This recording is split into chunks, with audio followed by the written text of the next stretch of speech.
Hello, traders. FX Pip Collector here. Today is Wednesday, March 27th, and this is my recap of the top videos of the day. And the US dollar came in number one today, so I'm going to do a quick recap. If you'd like to see my full top-down analysis on the euro dollar, make sure you check out the video linked at the end of this video over here. So it took a little while for this thing to get going, but it did finally make a 78% fib bounce. I still think this looks like an uptrend wave A. I still think this looks like a three-way pattern down wave B.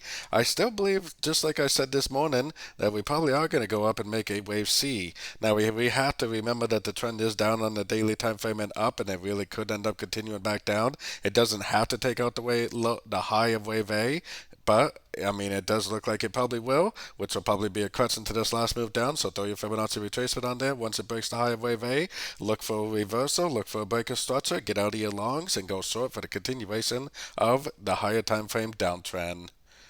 So don't forget to join my free Discord channel linked in the card up here above, and don't forget to check out my new website linked down here below. As always, thank you and happy trading.